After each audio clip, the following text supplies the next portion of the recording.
ప్రకటన గ్రంథము ఈరోజు వివరణ మనం చదువుకుందాం.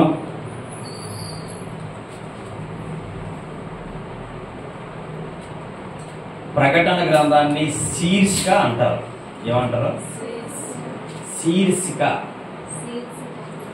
తెరవబడుట లేదా ప్రత్యక్షపరచబడుట అని అర్థం అన్నమాట. తెరవబడుట లేదా ప్రత్యక్షత అని కూడా చెప్పుకోవచ్చు.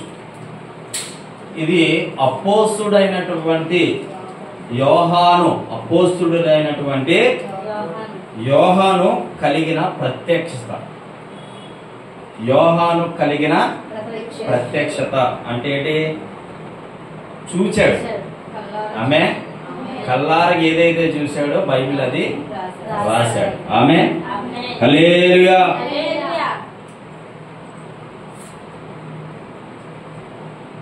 ఇది ప్రకటన గ్రంథం అంటే ఏంటంటే మరొక అర్థము, క్రీస్తు యొక్క పాలన సంపూర్ణంగా విశ్వాసులకు నమ్మేలా అందించే గ్రంథం ఇది. ఆమేన్ చెప్పండి. హల్లెలూయా. విశ్వాసులకి నమ్మకం కుదురుతుంది. ఈ గ్రంథం చదివితే విశ్వాసులకి నమ్మకం కుదురుతుంది.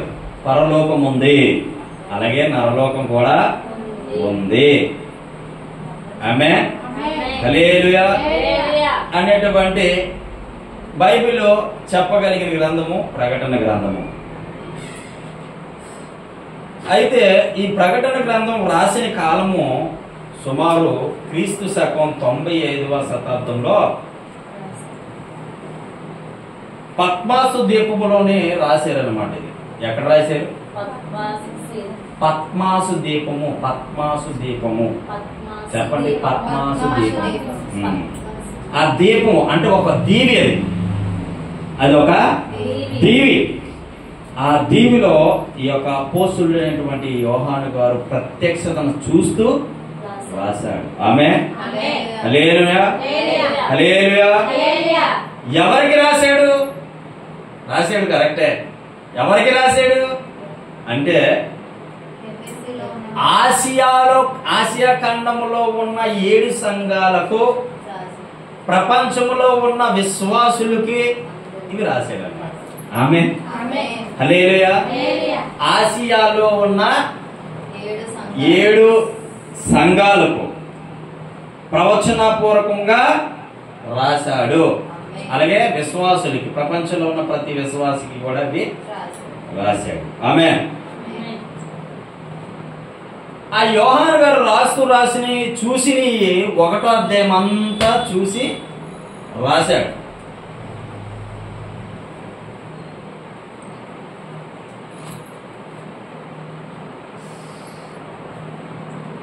యోహాను గారు 1వ అధ్యాయము దర్శనంలో చూసి రాశాడు. 1వ అధ్యాయం. ఇప్పుడు జరుగుతున్న ఏ అధ్యాయం అంటే జరుగుతున్నవి 2 నుంచి 3 అధ్యాయుల మధ్యలో మనం ఉన్నాం ఇప్పుడు. ఆమేన్. మీరు జాగ్రత్త వినాలి. మీకు కొన్ని చరిత్రాత్మకమైన ఆధారాలు చెప్తున్నాం, తర్వాత వాక్యంలోకి వెళ్తాను. చరిత్ర సంబంధించిన ఆధారాలు చెబుతున్నాం. ఎవరు రాశాడు, ఎప్పుడు రాశాడు అనేటువంటి విషయం. ఇప్పుడు జరుగుతున్న అధ్యాయం ఏంటంటే ప్రకటన గ్రంథము 2, 3 అధ్యాయాలు జరుగుతున్నాయి. ఫస్ట్ అధ్యాయం దేన్ని సూచిస్తుందంటే ప్రభు యొక్క అదే యోహాను చూసింది ప్రత్యక్షత రాశాడు మొదటి అధ్యాయంలో. ఈ మొదటి అధ్యాయం మీద చూసి రాసింది బైబిల్ అంతటికి ఒక నిదర్శనం. రాబోయే కాలంలో అంటే వచ్చే కాలంలో జరగబోయే అధ్యాయాలు ఏంటంటే 4 నుంచి 22 అధ్యాయాలు జరగబోతున్నాయి. ఆమేన్ చెప్పండి. హల్లెలూయా. హల్లెలూయా. ఓకే, ఇప్పుడు చదువుకున్న వాక్యంలోకి వద్దాం. ప్రకటన గ్రంథం 1వ అధ్యాయము 7వ వచనము. ఇదిగో ఆయన మేఘారుడై వచ్చుచున్నాడు. ప్రతి నేత్రము ఆయనను చూచును. ఆయనను పొడిచిన వారును చూచెదరు. భూజనులందరూ ఆయనను చూచి రొమ్ము కొట్టుకొందురు. చాలు. హల్లెలూయా. హల్లెలూయా. హల్లెలూయా. మళ్ళీ చదువుదామా? ఇదిగో ప్రకటన గ్రంథము 1వ అధ్యాయము 7వ వచనం. ఇదిగో ఆయన ఆయన మేఘారూఢై వచ్చుచున్నాడు. ప్రతి నేత్రము ఆయనను చూచును. ఆయన పొడిచిన వారు చూచెదరు. భూజనులందరూ ఆయన చూచి రొమ్ము కొట్టుకొందురు. అవును, ఆమేన్. ఇది నిజము, ఆమేన్. హల్లెలూయా, హల్లెలూయా. ఆయన మేఘారూఢై వచ్చుచున్నాడు. ఎలా రాబోతున్నాడు? మేఘారూఢై రాబోతూ ఉన్నాడు. ఇదిగో యేసయ్య రాబోచున్నాడు. సిద్ధపడి వందాము మనమంతా. అర్థమవుతుందా? పాట ఉంది, మంచి పాట. ఆయన రాబోతూ ఉన్నాడు. దేని మీద రాబోతున్నాడు? మేఘవాహనుడవై వచ్చు వరకు. దేని మీద రాబోతున్నాడు? నీ కన్ని పెట్టుచుందును నీ కోసమే అని పాట ఉందిగా. జాన్ వెస్లీ గారు మంచి పాట రాశారు. మేఘవాహనుడే ఆయన రాబోతున్నాడు. ఏ వాహనం? మేఘమే వాహనంగా మారిపోబోతా ఉంది. ఆమేన్. మేఘవాహనుడే ఆయన రాబోతా ఉన్నాడు. మేఘవాహనుడై వచ్చే వరకు ప్రతి నేత్రము ఆ రోజు చూస్తాది. ఆమేన్ చెప్పండి. దేవుడు నమ్ముకున్నోడు చూస్తాడు, నమ్ముకోలేని వారు కూడా చూస్తారు. నమ్ముకునే వారు చూస్తారు, నమ్ముకోలేని వారు చూస్తారు. కానీ వాక్యం చెప్తుంది ప్రతి నేత్రము ఆయన చూచును. ఆయనను పొడిచిన వారు చూస్తారు. సిలువలో పొడిచాడుగా దొంగ, చూసా? దొంగ కూడా ఒకరోజు చూస్తారు, చూచెదరు. భూజనులందరూ ఆయన రొమ్ము కొట్టుకొని అప్పుడు అంటారు. ఎప్పుడు? మేఘవాహనుడై వచ్చేటప్పుడు ఏమంటాడో తెలుసా? భూజనులందరూ, ఇంత కాలము మేమెవరెవరికో భక్తి చేశామో, ఇంతకాలము దేవుడు ఎవరో స్పష్టత తెలియదు, ఇంతకాలము దేవత ఎవరో తెలియదు, కానీ యేసయ్యే గొప్ప దేవుడు మేము నమ్ముకోకపోవడం వల్ల మేము నష్టపోతున్నామని ఆ రోజు రొమ్ము కొట్టుకొని ఏడుస్తారు. ఆమేన్. చెప్పాను కదా ముందు ఒకసారి ఒక వాక్యంలో మాట్లాడుతూ చెప్పాను కదా మీకు, ప్రతి నేత్రము ఆయనను చూచును. ప్రతి నేత్రము చూస్తుంది. ప్రతి నేత్రము ఆయనను చూస్తుంది. ప్రతి ఒక్కరూ ఆయనే దేవుడని ఆ రోజు నమ్మబోతా ఉన్నారు. ఇది వాస్తవము. ఆయన రాబోతూ ఉన్నాడు. ప్రజలు చూడబోతూ ఉన్నారు. ఆయనే దేవుడని నమ్మబోతూ ఉన్నారు. కానీ అప్పుడు నమ్మడంలో సుఖమేమీ లేదు. ఆమేన్. హల్లెలూయా. ఎప్పుడు నమ్మాలి? అప్పుడు నమ్మడంలో సుఖం లేదు. ఇప్పుడు నమ్మాలి. భూమి మీద ఉంటుండగానే యేసు క్రీస్తు ప్రభు నిజమైన దేవుడని నమ్మాలి. యేసుక్రీస్తు ప్రభువే నీ కొరకు నా కొరకు ప్రాణం పెట్టే దేవుడని నమ్మాలి. యేసుక్రీస్తు ప్రభువే నీ కొరకు నా కొరకు రక్తం చిందించాడు. ఆయన ద్వారా మాత్రమే మేము పరలోకం చేరుకోగలుగుతాం. ఆయన ద్వారా మాత్రమే పాప క్షమాపణ ఉంది అని నమ్మాలి. నమ్మండి, నమ్మండి, యేసుక్రీస్తును నమ్మండి. నమ్మండి, నమ్మండి, యేసుక్రీస్తును నమ్మండి. మీ పాపం పోవాలంటే యేసుని నమ్మండి. నీ మోక్షం కావాలంటే యేసుని నమ్మండి అని పాట సిరివెల్లానో గారు మంచి పాట రాశారు. నీ పాపం పోవాలంటే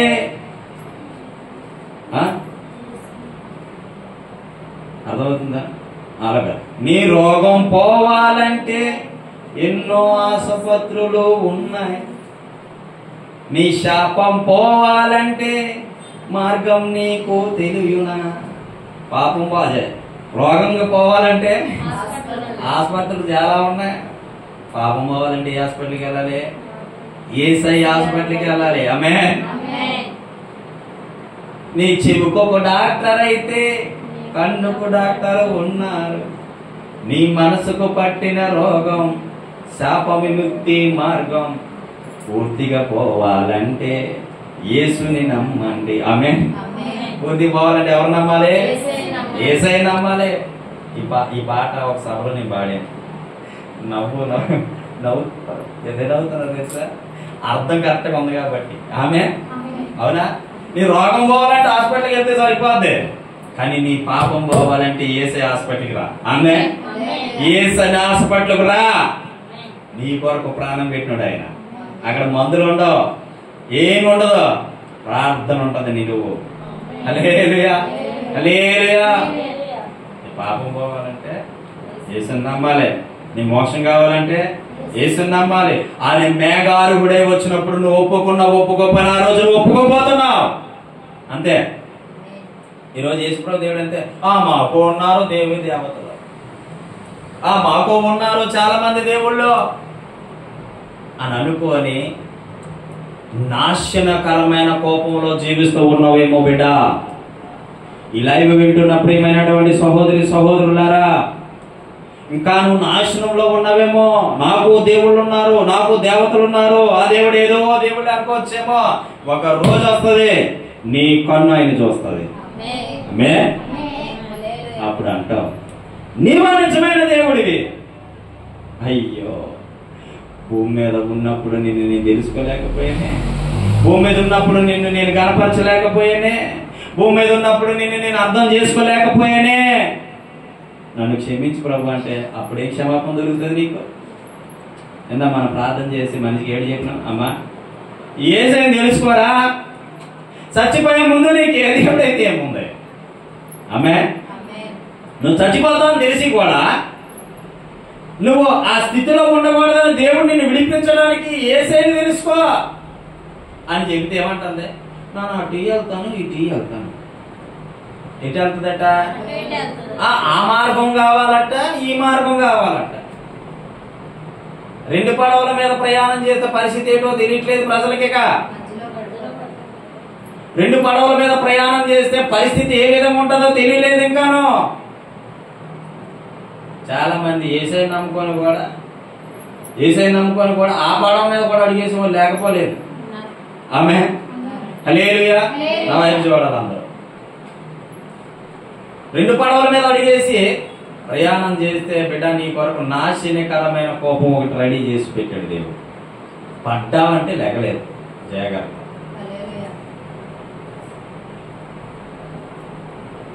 ఒకే మార్గం, ఏసే ఆ మార్గం, ఏసే ఆ మార్గం, ప్రభు ఏసే ఆ మార్గం, ఏసే ఆ మార్గం, ప్రభు ఏసే ఆ మార్గం అని పాట ఉందన్నమాట.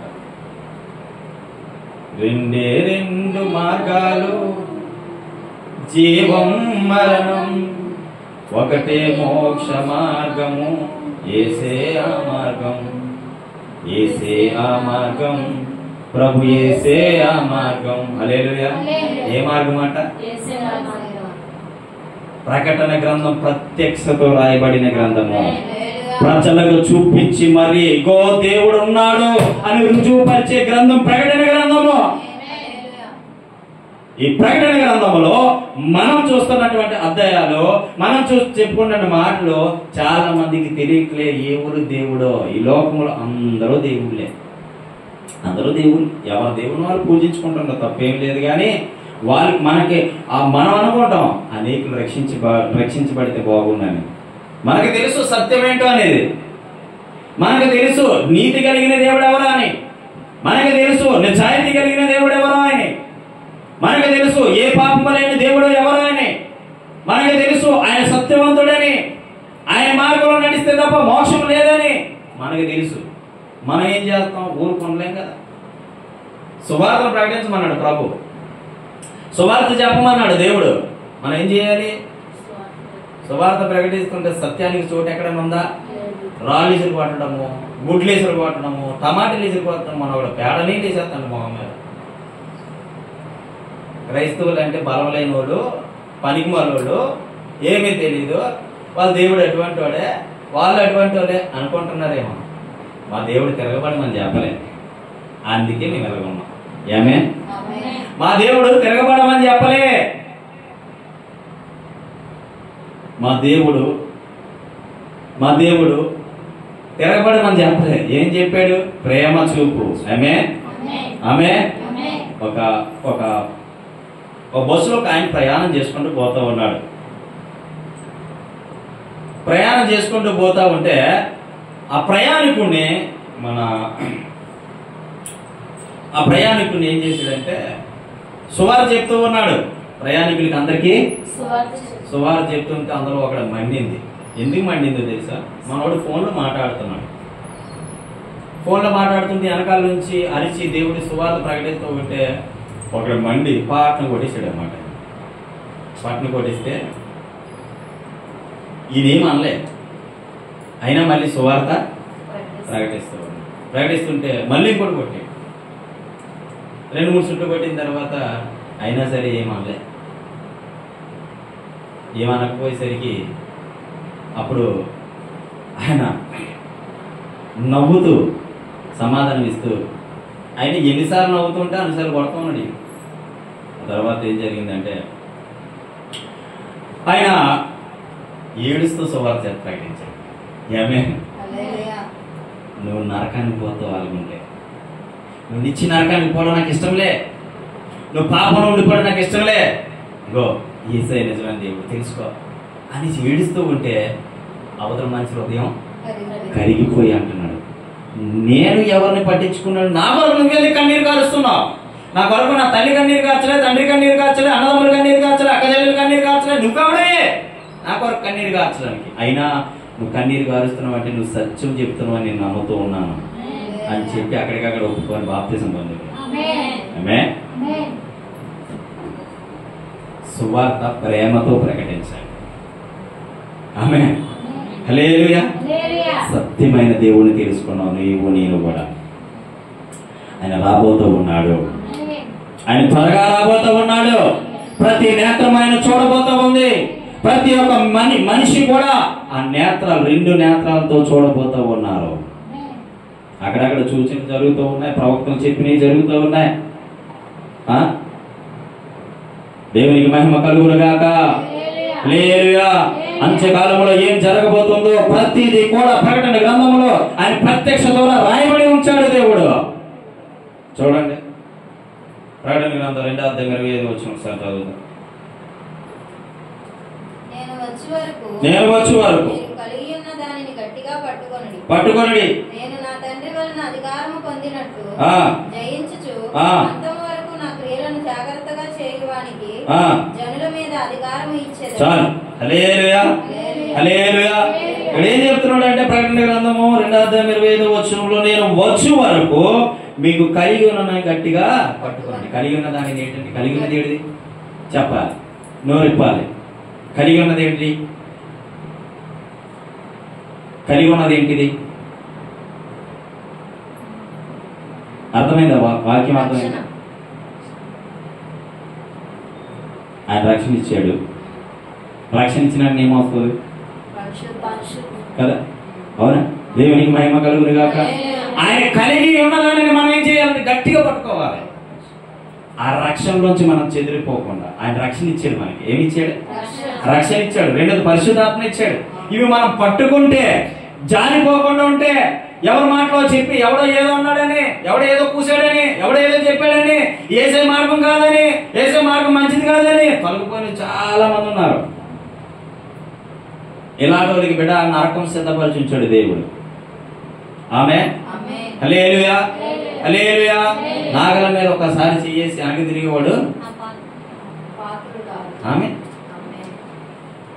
ఒక్కసారి యేసై వైపు వచ్చి యేసై మార్గం ఎన్నుకొని, యేసై మార్గం తెలుసుకొని, యేసే నిజమైన దేవుడు అని తెలుసుకొని చాలా మంది ఈ రోజు యూట్యూబ్ లో, ట్విట్టర్ లో, ఇన్స్టాగ్రామ్ లో, ఫేస్బుక్ లో మనం చూస్తే, ఆ వీడియోలు చూస్తే 30 సంవత్సరాలు ఒక ఆయన చెప్తున్నాడు, మన 30 సంవత్సరాలు క్రైస్తత్వం అని భ్రష్టత్వంలో బ్రతికాడట ఆయన.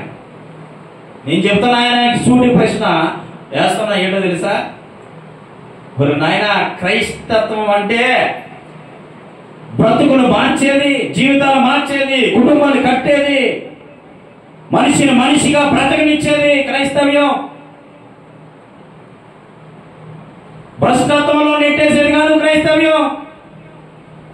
యేసుక్రీస్తు ప్రభు భ్రష్టత్వంలో బ్రతకమని ఎవరికి చెప్పలేదు. భ్రష్టత్వంలో జీవించమని ఎవరికి చెప్పలేదు. ఆయన మార్గము, సత్యము, జీవమైన దేవుడు అని తెలుసుకోమన్నాడు. బ్రతకడం నీకు చేతగా కాదు, భ్రష్టత్వాన్ని బ్రతకనుకుంటున్నావు నువ్వు. ఆయన చెప్తున్నాడు లైవ్లో 30 సంవత్సరాలు భ్రష్టత్వమైన క్రైస్తవ జీవితంలో ఉండిపోయాను, ఇప్పుడు మళ్ళీ హిందువులోకి వచ్చాను. నీకు నచ్చిన మతాన్ని నువ్వు స్వీకరించు, తప్పేమీ లేదు. నీకు నచ్చిన మతానికి నువ్వు వెళ్ళిపో, తప్పేమీ లేదు.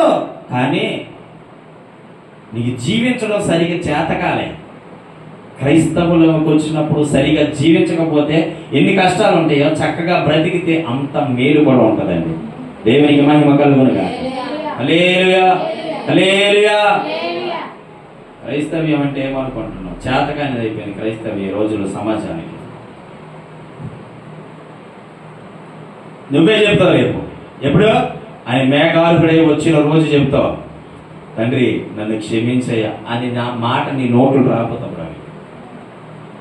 ఆయన పాదాలు పట్టుకునే దినం ఒకటి వస్తుంది, ఆ రోజు నీకు ఆ నోటంటే మాట రాకపోతే అప్పుడు అడుగు.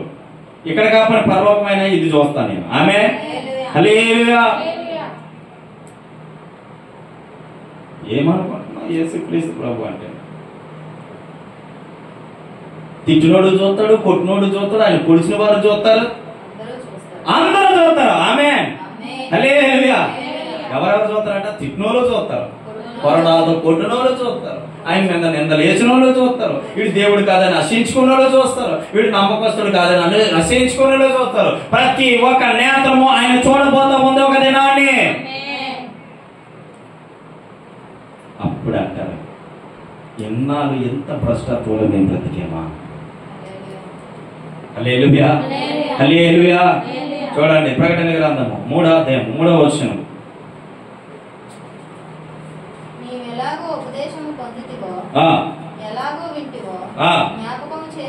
చేసుకొని గైకొనుచు. హల్లెలూయా, హల్లెలూయా. నీకు వాక్యము ఎలా విన్నావో, ఏం అర్థమైందో, ఏం తెలుసుకున్నావో, ఏ విధంగా నడుచుకోవాలనుకుంటున్నావో అర్థమవుతుంది. అక్కడ చూడండి మళ్ళీ ఒకసారి. ఎలాగో ఉపదేశము పొందితివో, ఎలాగో వింటివో జ్ఞాపకము చేసుకొని దానిని గైకొనుచు మారు మనసు పొందుము. హల్లెలూయా. వాక్యం ఏ విధంగా వింటున్నావు, వాక్యాన్ని నువ్వు ఏ విధంగా అర్థం చేసుకుంటున్నావు, వాక్యాన్ని ఏ విధంగా నువ్వు తెలుసుకోవాలనుకుంటున్నావో ముందు నీ మనసు మార్చుకో. హల్లెలూయా. క్రైస్తవ్యంలోకి వచ్చిన ప్రతి వ్యక్తికి మనసు మారాలి, హృదయం మారాలి, బ్రతుకు మారాలి, జీవితం మారాలి, తలంపు మారాలి, ఆలోచన మారాలి. సమస్తాన్ని మార్చుకున్నాడే క్రైస్తవుడు. హల్లెలూయా.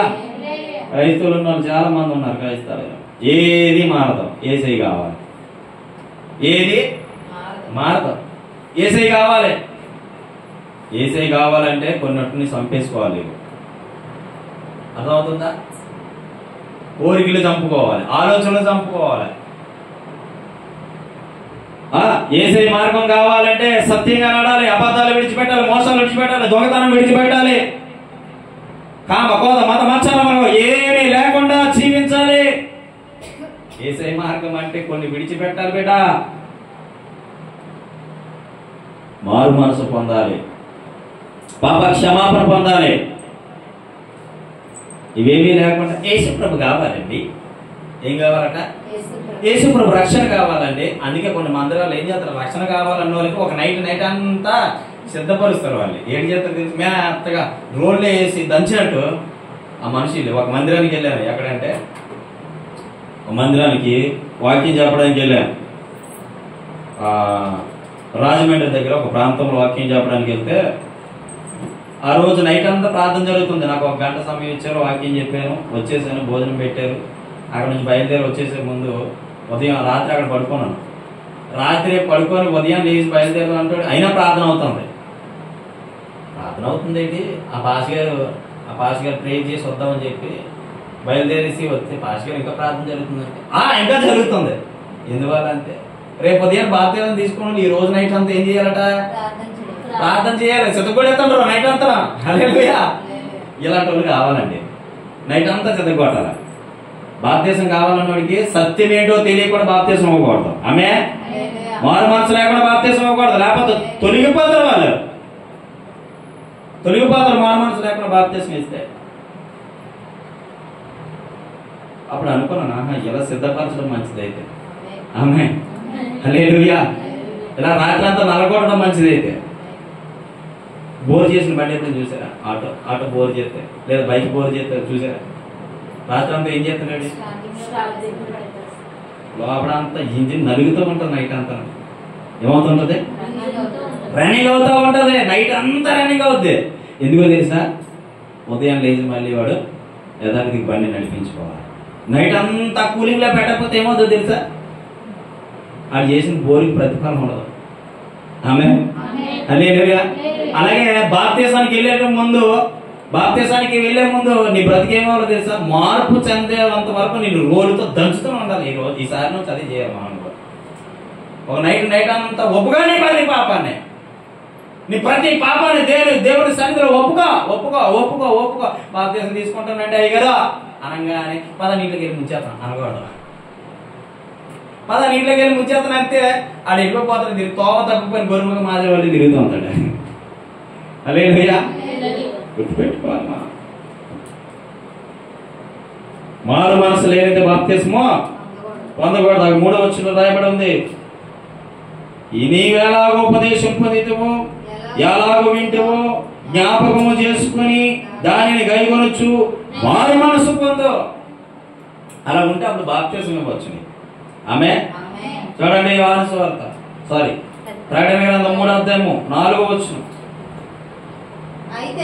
అయితే వస్త్రములను అపవిత్రపరచుకొనని కొందరు సార్దీస్‌లో నీ వద్ద ఉన్న ఒక నిమిషం 11వ వచనం అనుకోండి సార్, చూడండి 11వ వచనం.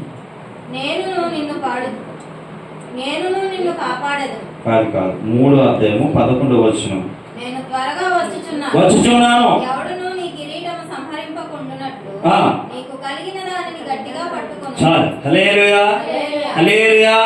మనకు ఒక కిరీటాన్ని ఇచ్చాడు దేవుడు. మనకేమిచ్చాడు? వినాలి. మనకేమిచ్చాడు? అధికారం. కిరీటం అంటే ఏమిటి? అధికారము. ఏ అధికారం ఇచ్చాడు? అమ్మా? కిరీటం మనకేంటి? అధికారం. ఏ అధికారం ఇచ్చాడు? చాలా అధికారం ఇచ్చాడు. ఇప్పుడు దేవుడు నాకు అనేకమైన అధికారాలు ఇచ్చాడు. దాన్ని మనం ఏం చేయాలంటే అక్కడ చూడండి 11వ వచనం. హల్లెలూయా, హల్లెలూయా. నేను త్వరగా వచ్చుచున్నాను, ఎవడును నీ కిరీటము సంహరింపకుండానట్లు, అంటే దొంగతనం చేయకుండానట్లు. నువ్వు కలిగిన దానిని గట్టిగా పట్టుకో. అంటే నీ దగ్గర ఉన్నటువంటి ఆ కృప వరాలు కావచ్చు, నీ దగ్గర ఉన్నటువంటి ఆ యొక్క కృపణ కావచ్చు, నీ దగ్గర ఉన్నటువంటి ఆ ప్రార్థన కావచ్చు. ఎవడో నీ దగ్గర దొంగలింపకుండా నువ్వు దాన్ని జాగ్రత్తగా కాపాడుకో. లేదా దుష్టుడు వచ్చి గెద్దలో తనిగిపోతాడు. నీ దగ్గర తనిగిపోడా? అప్పుడు నీ పరిస్థితి ఏమవుద్ది?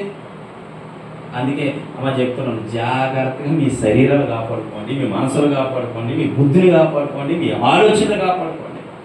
మీకు ఇచ్చిన కృపావరాలు దేవుడు, ఆ కృపావరాలు దేవుడు ఇచ్చినవి ఎప్పుడు తీసుకోడండి. దుష్టుడు ఎత్తుకుపోతాడు. తెలుసా నీకు? దేవుడు ఇచ్చినవి ఎప్పుడు తీసుకోడు వెనక్కే. మనుషులు టైప్ కాదు దేవుడు. దేవుడు నీకు ఒక కృపని ఇచ్చాడు అనుకో, అది దుష్టుడు ఎత్తుకుపోతాడు తప్ప దేవుడు మళ్ళీ తీసుకోడదని. ఆమె హల్లెలూయా. ఆడెత్తుకుపోకుండా నువ్వు దాన్ని చాలా జాగ్రత్తగా కాపాడుకో. హల్లెలూయా. మళ్ళీ చూద్దాం ప్రకటన గ్రంథము 14వ అధ్యాయము 14వ వచనం నుండి 16 వరకు చదువుదామా?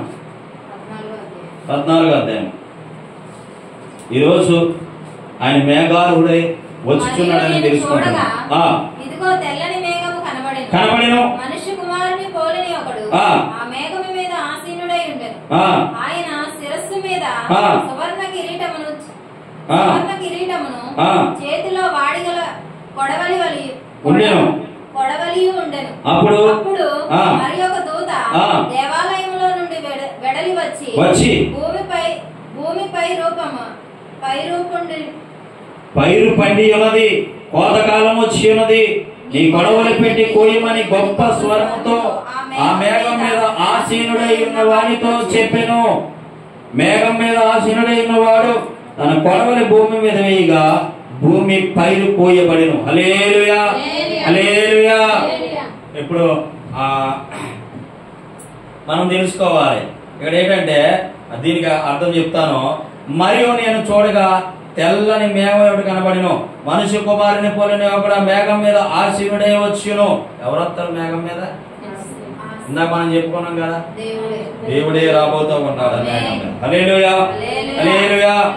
ఆయన చేతిలోని శిరం మీద సువర్ణ కిరీటము అంటే అధికారముతో, చేతిలో వాడిగల కొడవలియు ఇక్కడ అప్పుడు మరి ఒక దూత దేవాలయంలో వచ్చి భూమి మీద నుండి భూమి పైరు పండి ఉన్నది, కోతకాలము వచ్చి ఉన్నది, నీ కొడవలి పెట్టి కోయమని గొప్ప స్వరముతో ఆ మేఘం మీద ఆసీనుడైన వారితో చెప్పాను. హల్లెలూయా.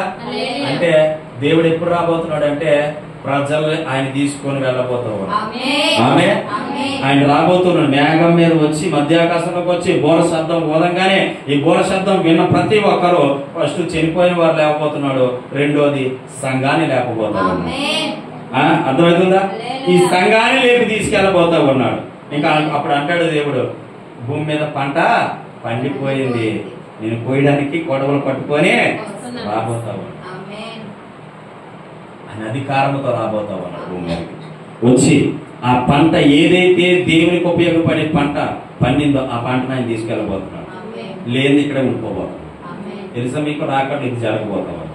హల్లెలూయా, హల్లెలూయా. ఇప్పుడు చూడండి 16 ఒకసారి తీయండి. 16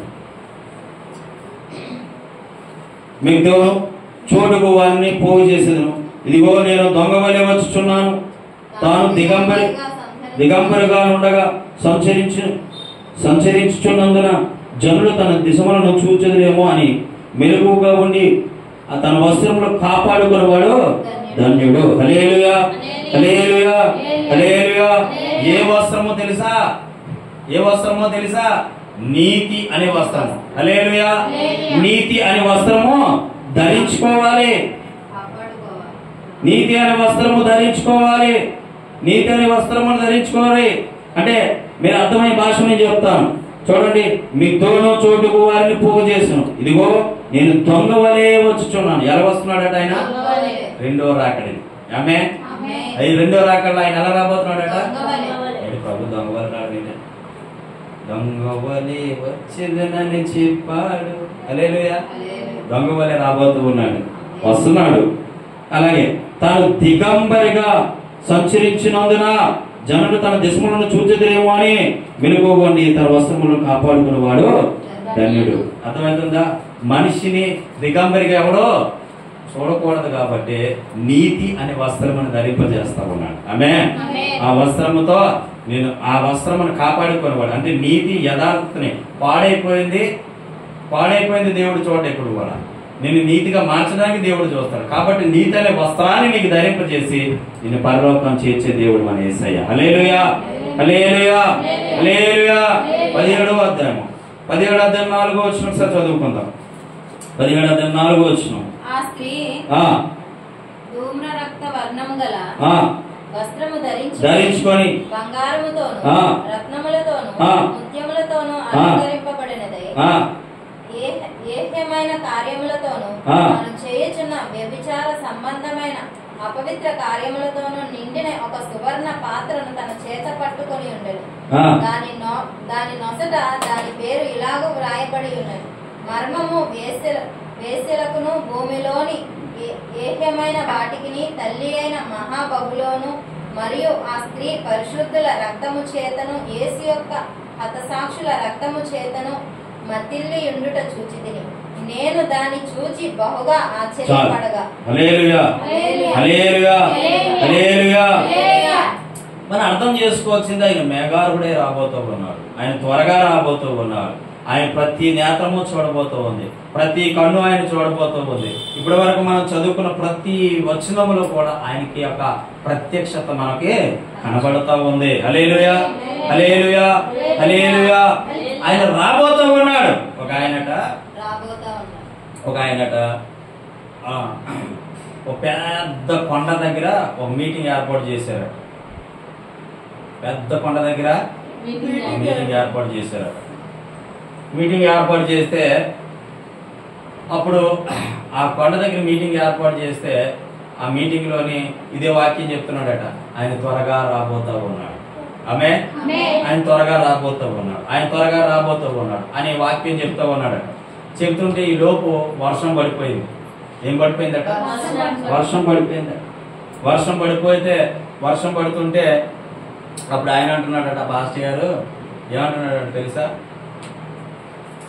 వర్షం పడుతుంటే ఈయనేమనాలి? ఓ వర్షమా ఆగు, యేసునామములో ఆజ్ఞాపిస్తున్నాను. ఏమంటున్నాడు? యేసునామములో ఆజ్ఞాపిస్తున్నాను, ఆగు ఆగు ఆగు అంటాడట. ఈ వర్షం ఆగు ఆగు అని కొద్ది ఎక్కువ పడిపోతుంది. ఏమవుతుంది? ఆగు ఆగు అని కొద్ది ఎక్కువ పడిపోతుంది. ఎక్కువ పడుతూ అప్పుడు ఆయన ఏం చేశాడట? స్టేజ్ మీద ప్రార్థన చేసినప్పుడు చేసి కింద దిగి వచ్చాడు. కింద దిగి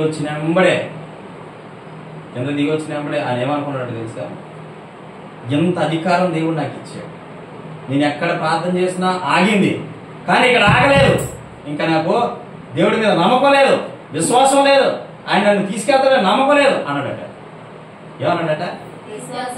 నమ్మకం లేదు అంటే సేవకుడు చూడండి అన్నాడట. అనేసి ఆ స్టేజ్ ఎలా దిగొస్తుంటే పైనుండి ఒక కొండ ఇరిగి ఆ స్టేజ్ మీద పడింది. అప్పుడు వెనక్కి తిరిగి చూశాడట. అప్పుడు ఒక స్వరం వినపడుతుంది. దాన్ని ఆపకపోవడానికి కారణం నీ ప్రార్థన మీద నా నమ్మకం లేక కాదు, నేను ఆపగలుగుతా, కానీ ఆ కొండ చిరి విరిగి పడితే నువ్వు ప్రాణాలు కోల్పోతావు. నేను కాపాడడానికి కొరకు నేనేం చేశాను? వర్షాన్ని ఆపకుండా చేశాను. ఆమె అప్పుడు అన్నాడు, నేనే పాపిని ప్రభువా, నిన్ను తప్పుగా అర్థం చేసుకున్నాను. నేనే మోసగాని ప్రభువా, నిన్ను తప్పుగా అర్థం చేసుకున్నాను. నేనే వ్యభిచారిని ప్రభువా, నేను తప్పుగా అర్థం చేసుకున్నాను అని అప్పుడు తెలుసుకున్నాడట. అనగా తెలుసుకునే దినం ఒక రోజు రాబోతాడు. ఆమేన్ ఆమేన్. అదే గాని ఆయన కిందకి రాకపోతే ఏమవుద్ది? బండకి పడి దేవుడు ఎంత గొప్పవాడు. ఆయన కాపాడితే నువ్వు కాపాడబడు, ఆయన రక్షిస్తేనే నువ్వు రక్షింపబడతావు. హల్లెలూయా హల్లెలూయా. ఆయన మేఘాలుడే రాబోతున్నాడని ఇప్పుడు వాళ్ళు చెప్పుకున్నాం. ఆయన వస్తున్నాడు, నిజంగా వస్తున్నాడా? మరి చూడండి, మత్తయి సువార్త 16:27 వచనం. మత్తయి సువార్త 16:27 వచనం.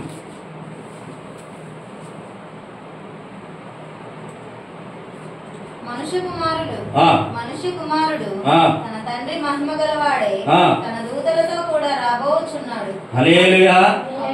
ఆయన వస్తున్నాడా లేదా? వస్తున్నాడా లేదా? 16:27 వచనము ఏమంటున్నాడట? మనుష్య కుమారుడు తన తండ్రి మహిమ గల తన దూతలతో కూడా రాబోచున్నాడు. అప్పుడు ఎవరి క్రియలు చొప్పున వారికి ప్రతిఫలం ఇచ్చాను. ఆయన రాబోతున్నాడు అనేది ఎంత వాస్తవమో అప్పుడు దాకా ఆయన రాబోతున్నాడు అని చెప్పుకున్నాం.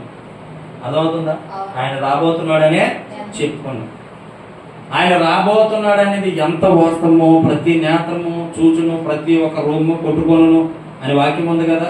అది జరగబోతుంది ఫస్ట్ ఆఫ్ ఆల్. రెండోది ఏంటంటే ఆయన నిజంగా రాబోతూ ఉన్నాడు. వచ్చినప్పుడు ఎవరి క్రియలు బట్టి వారి ప్రతిఫలం. ఏరా, భూమి మీద నీ దగ్గరికి సేవకులు పంపించాను, సువార్తను పంపించాను, అనేక మంది విశ్వాసాలు పంపించాను. నువ్వు తోలనాడుకున్నావు, నువ్వు నన్ను తోసేసావు, నిన్ను దేవుడు కాదని అన్నావు. ఇప్పుడు నీ పరలోకం కావాలని నేనేం చెప్తాను రా అంటాడు. అవునా అందా? ఎంతో మందిని సేవకుని ముందు పెట్టాను. నీ బ్రతికినంత కాలము విశ్వాసులు పెట్టాను, సేవకులు పెట్టాను, మందిరాలు పెట్టాను.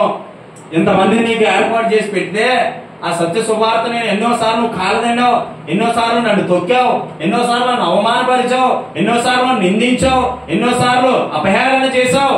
ఇవన్నీ కూడా నీకు పాపముగా ఏర్పడింది. నువ్వు ఎలా వచ్చింది ఎక్కడికో తెలుసా? నరకానికి. కాబట్టి ఆ పాప క్రియల ద్వారా నీకు వచ్చిన ప్రతిఫలం ఏంటో తెలుసా? నరకము. హల్లెలూయా హల్లెలూయా. అడుగుతాడా అడగదు? అడుగుతాడా అడగడా? తీర్పు ఎందుకు ఉందో తెలుసా? నువ్వు మంచోడు కాదు. అక్కడ ఉంటది అందరికి ఒకే తీర్పు. సీఎం అయినా, పిఎం అయినా, ఎమ్మెల్యే అయినా, ఎంపీ అయినా, మంత్రి అయినా, ముఖ్యమంత్రి అయినా, ప్రధానమంత్రి అయినా. ఆమె నువ్వు రాజువైనా, రెడ్డివైనా, కమ్మైనా, కాపైనా, ఇంకా గొప్పోడు అయినా, గొప్పోడు కాపోయినా, డబ్బున్నా లేకపోయినా, అందమున్నా లేకపోయినా, కారున్నా లేకపోయినా, బంగ్లా ఉన్నా లేకపోయినా నువ్వు సమానుడివే. హల్లెలూయా, హల్లెలూయా. సమానమే, దేవుని దృష్టిలో నువ్వు సమానమే. ముఖ్యమంత్రి ఒకే తీర్పు ఉంటుంది, నీకు ఒకే తీర్పు ఉంటుంది. కానీ సేవకులకి 2 తీర్పులు ఉంటాయి. ఎందుకు? మాకు మాత్రం డబల్ తినాల్సిందే, తినాల్సిందే, తప్పదు. హల్లెలూయా. ఆ తీర్పులో అప్పుడు బయలుపరచబడుతుంది నీ వ్యక్తిగత జీవితం ఏంటి, నీ బ్రతుకేంటి, నీ పరిస్థితి ఏంటి. నీ నుట్టినంత కాలం, నేను భూమి మీద పెట్టినంత కాలం వృధా చేసుకున్న లైఫ్ అంతా పాడు చేసుకున్నావు, లైఫ్ అంతా నాశనం చేసుకున్నావు, లైఫ్ అంతా నీ ఇష్టానుసారం తిరిగావు. ఇదిగో ఈ రోజు నీకు పరలోకం కావాలంటే నేనేమిస్తాను అంటాడు దేవుడు.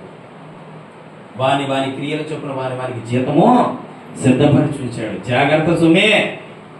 యేసయ్య దేవుడు కాదని అనేవు, యేసయ్య రక్షకుడు కాదని అనేవు, యేసయ్యే దేవుడు కాదని అనేవు. ఈరోజు యేసయ్య దేవుడు అంటే అవడా దేవుడు? ఏది ఆధారం చూపించు, ఏది అది పుట్టినరోజు జరిగించుకుంటున్న ఆధారం చూపించు. నువ్వు పుట్టేవా సార్? అప్పుడు నీకు ఎంత జ్ఞానం ఉందా? మీ నాన్నకి ఏం జ్ఞానం ఉంది? వాళ్ళ నాన్నకి ఏం జ్ఞానం ఉంది? వాళ్ళ నాన్నకి ఏం జ్ఞానం ఉంది? ఇలా చూసుకుంటే మొట్టమొదటి మన పితరుడైన ఆదాము దగ్గరికి పోవాలి. ఆయన ఎవరు నమ్ముకున్నాడు? ఎవరు నమ్ముకున్నాడు?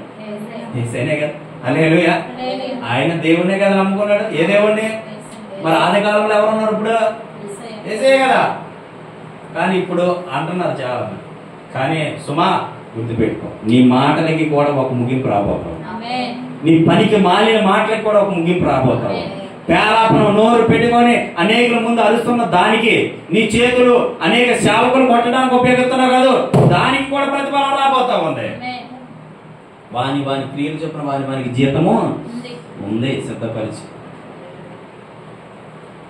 సిద్ధపరిచి ఉంచాడు దేవుడు. నరకానికి పోకముందే రక్షణ ఇక్కడే పొందుకో.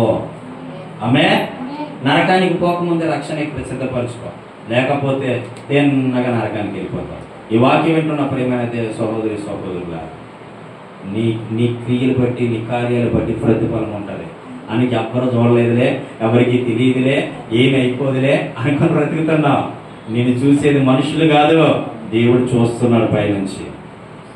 వాని క్రియలు చొప్పున వానికి జీతం ఇచ్చింది అన్నాడు దేవుడు. చాలా జాగ్రత్తగా ఉండాలి. ఆమేన్. హల్లెలూయా, హల్లెలూయా. జాగ్రత్తగా ఉండాలి.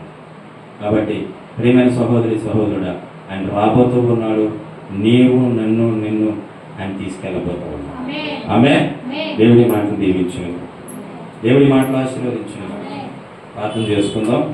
కళ్ళు మూసుకోండి. చాలా విషయాలు ఉన్నాయి మాట్లాడడానికి, కానీ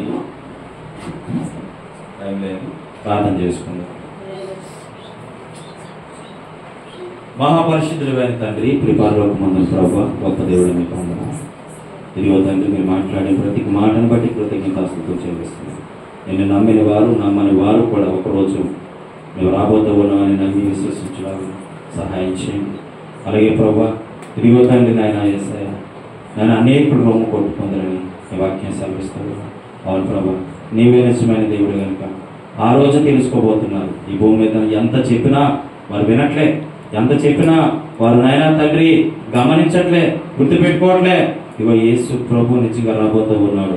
ఆయన మొదట మృతులైన వారిని తీసుకెళ్ళబోతున్నాడు, రెండోది సంఘాన్ని తీసుకెళ్ళబోతున్నాడని మీ వాక్యంలో రాయబడి ఉన్నట్లుగా ప్రభా, మేము చూడబోతూ ఉన్నాం, మమ్మల్ని మీరు ఎదుర్కోబోతూ ఉన్నారు. అయినా మీ మీదకి రాబోతూ ఉన్నాం. ప్రతి నేత మిమ్మల్ని చూడబోతూ ఉంది. కాబట్టి ప్రతి ఒక్కరు మిమ్మల్ని తెలుసుకునే భాగ్యం దయచేసి మీ కృపతో నడిపించి మేము పొందుతున్నాం. యేసయ్య నామమున ప్రార్థిస్తున్నాం తండ్రి. ఆమేన్.